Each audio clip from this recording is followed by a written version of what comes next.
my March palettes of the month for you guys. I did get this idea from Alicia Budget Beauty. She does a lot of palette videos. If you guys aren't following her, I will have her channel down below. I will try to always tag her in these videos. If I don't, let me know and I will add her down below. But let's get into it. She does more of a ranking. I just kind of go through and kind of tell you guys my thoughts on the palettes and if I'm going to declutter any. I don't think there's any in this month as well that I'm going to declutter, but let's get into it. First off is something that I'm doing in my project pan, and it's the Super Shock Shadow in DGAF. This is such a beautiful shade. I have hit pan on it. Like a lot of my Super Shocks, it is kind of dried out, but it's such a gorgeous, like very glittery bronze. It almost has like a duochrome effect to it. Let me see if I can show you guys that. Hopefully you guys will see that, but it does have like a little bit of a shift to it. It almost like shifts, like it has like a gold shimmer shift to it, which is absolutely beautiful. I am going to continue using this in my project pan. I do have to, from time to time, put the Inklot Duraline to kind of wet it and give it more consistency again. But I love applying this like on those days that I'm in a hurry to go to work. I apply this with my finger all over my lid, and then I just take like a fluffy brush and then buff it out to kind of just give like that all over the lid, you know, like buffed out kind of look, and it's very, very beautiful. So I will continuously put that in my project pan. I'm hoping to, like, if I can get a really good size pan in the middle, that's my whole goal for that one. Next up is something that I just recently posted on my Instagram. I've used this quite a bit. Lately I've just been like a little like on the go because I have been waking up early to do workouts and really like do more on my health journey, like eat breakfast before leaving. I've been doing like a lunchbox for work. So I've been doing like more simple looks for work. And this has been like my go-to. This is the Merit Social Solo Shadow. I know that, I don't know why this got so many negative reviews, these like single shadows. I don't know if I just got a good shade and my shade works really well, or maybe the formula is inconsistent, but I love this. I haven't tried any of the other shades, but the one that I got is really good. And it's kind of like a muted purple. You can get like just such a gorgeous look from this. Either you can just apply this all over the lid and blend it up, and you get this like beautiful matte, like kind of like mauve purple shade all over the lid, or you can use this as a base and apply a shimmer on the lid. It's just very, very beautiful. And something that I don't feel like enough people talk about is how good Merit did this packaging. So not only is it twist, but once you twist it to the end, you like, hopefully you guys will hear this, but I don't, wait. Do you guys hear that click?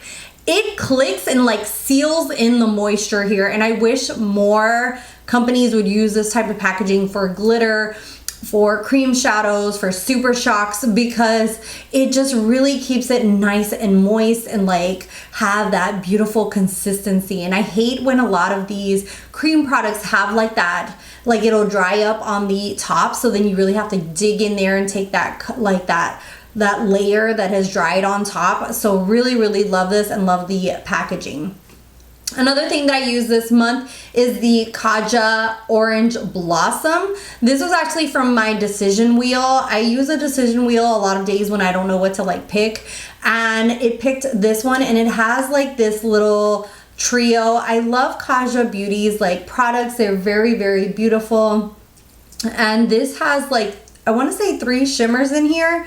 And I did use this in conjunction, I want to say with just like a matte palette. I used the Viseart palette, but I used all 3 of these and just kind of did like a look with like all of them going from lightest to darkest. And that's what they look like. They're super shimmery, very glittery, very beautiful on the eye. I want to say they kind of give like that moon dust. They're not as great as the moon dust, but they're very, very beautiful on there. I feel like these aren't as pigmented as the moon dust, but it does give like that beautiful shimmer to the eye. They're very beautiful, so really lovely little trios. Some of their trios do have like mattes in there incorporated as well, but I do really like Kaja. Next thing that I mentioned was the viseart. This is the viseart neutral matte eyeshadow palette, and I use this, I want to say 3 times this month, because I mixed it in conjunction with the solo shadows with the kaja, and then I even used it today. I love these shadows. They are super blendable, very soft. They're really, really great formula. If I'm not mistaken, I think, is this, are they, oh no, these are made in USA. I was thinking that they were made in Italy, but they're really, really great quality. They are very pricey. I have never purchased these myself. The 2 palettes that I do have from viseart are, what's it called? They were given to me from BoxyCharm, like they came in a box from a subscription box, but I do really love these. I don't know if I would pay like the full price of this, because I want to say these are like 80 bucks or something. I did at one point buy the little viseart 6 eyeshadow pans, and those are a little bit more affordable. I want to say they're in the $40 range, but this one has like all the basic neutrals, and that's one of the reasons that I've kept it in my collection. And the way it blends is just perfection. And let me go ahead and get into this one. This is the Star Wars Pat McGrath Sith Seduction. That's actually what I have on my eyes today. I have 3 of the, I have 3 of the shades. I have this one, and this lightest one in the inner corner. These are absolutely beautiful. I want Pat to come out with more funner shades like this. Like I almost went in with this blue shade today, but then I held myself back, and I used, like, I have this green on the outer end, and then I have these 2 lighter ones. But these are just stunning. I love Pat McGrath's formula. I just wish she would get out of the phase that she's in right now, where she's like, I don't know, she's like reusing a lot of her palettes or just changing 1 or 2 shades. I really want her to like go balls to the wall and like come out with something like bam in your face that really like draws you in. Next I'm going to tell you guys what I took with me on vacation, and it's this baby right here. This is the Huda Beauty Creamy Neutral Brown. Oh my god, if you guys can't tell, I've already made like quite a few dents in here. These were so easy on vacation. I literally would take, like, for example, this and use it as a base, pop that all over the lid and up into my crease, blend it out, and then put one of these shimmers on top. And it's just absolutely beautiful. I feel like this is such a great travel palette because of the versatility, because you can even use like the black and the dark brown as like liners. You can really like smoke it out, or you could do more of like a neutral look with just like something simple for like, you know, like an early lunch. I really, really love this. And then I also love like what they call their setting powder, which is this white one. I actually use this a lot to like blend the edges and blend the blend the edges and put it in the inner corner to give like a pop to the eye. So really love this palette. This one was sent in PR, and I want to say the Kaja was also sent in PR, but really love, love, love this one. Another palette that I used was the Creamy Huda Beauty Greige Cream. I have to say, I like this palette. The only shade that I don't care for is this lightest shade right here.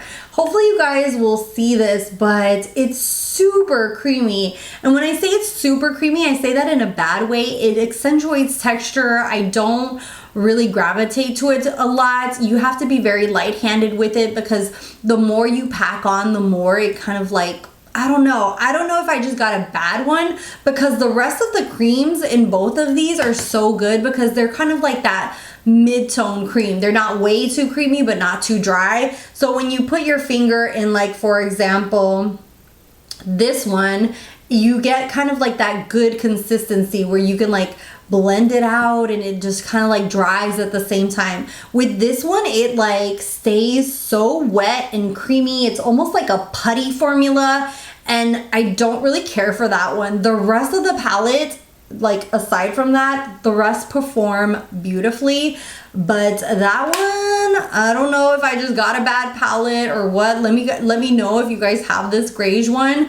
But over the two, I feel like I got so much use out of this one. I took it on vacation with me. I was gone for like 4 days and I used it every single day for every look, and I did different looks, whether it be like a more smoky look, a more neutral look, a little like more pop of the eye.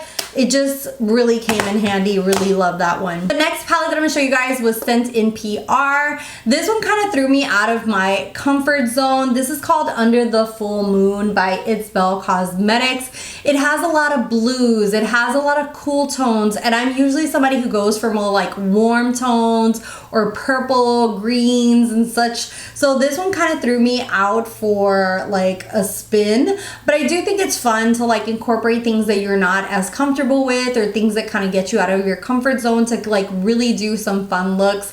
And her shimmers are just, I love, love, love the formula of her shadows. Before I even got this in PR, I had already purchased, I have like, I want to say I have 4 of her palettes and she has 6 out. So I think that's enough to tell you that I do really enjoy the formula.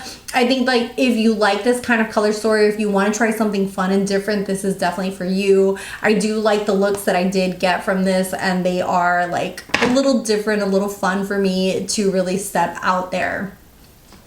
Next is the new Nude by Huda Beauty. I have to say, out of Huda's palettes, I live for her big palettes. These palettes right here, I literally love, and I use this, the new nudes, and it just kind of reminded me again why I love her palettes like this. The quality is absolutely amazing. I want to say these are these made in Italy? Yes, these are made in Italy, and her bigger palettes are always like, the quality is just the mattes blend like a dream. The kind of like, I don't know, these opalescent ones that have like these little rocks in there, they are just like, do you see that? Do you see that? It is stunning. They're just so beautiful. I have to say, out of this palette, the ones that are kind of like a little bit of a pain are these glitter ones, because you do get a little bit of fallout from them, so you have to be a little bit more like careful and really tap these in. So I would highly suggest, if you're going to use the glitters in here, to do your eye look first and then your makeup. But I constantly reach for this palette. I feel like it's so beautiful. Every time I do a look with this, people always ask. And I did a look with this palette for my video that had her new lip glosses, the faux filler lip glosses. And I got so many comments, like even on my Instagram, like, what is on your eyes? And it was this baby right here, the new nudes, because it is stunning. Last is the Klarity Picante palette. So this palette is a lot of fun if you're into warm tones. There's a lot of yellows, oranges, and like these beautiful raspberry kind of tones to it. I do feel like it's a little excessive. I feel like they could have like at least gotten rid of quite a few of these colors. Like for example, these two are very similar. These two are very, you know, like I feel like there's a little bit of excessiveness when it comes to some of the shades. They're still all very, very beautiful. They perform really nice. The shimmers in here are very like metallic. I don't know if you guys can tell, but they are like very metallic. The mattes do blend really nicely, and I do get very beautiful looks from this. I think I got this in a BoxyCharm. I've never bought from Klarity Cosmetics itself, but I do really highly enjoy this palette, and I do like the looks from it. It is kind of like on the chopping block right now, because I do feel like I do have other palettes that are a little bit more higher end that I do get more looks from than this one. This one is like a really beautiful warm tone palette, but I don't know. Let me know your thoughts on Klarity Cosmetics. But this one, I'm kind of like, I might declutter you. I'm not sure. But those are all the palettes that I tried for the month of March. Let me know your thoughts down below on any of these palettes or what you guys used this month. Thank you guys so much for watching, and I'll see you guys in the next one. Bye, guys.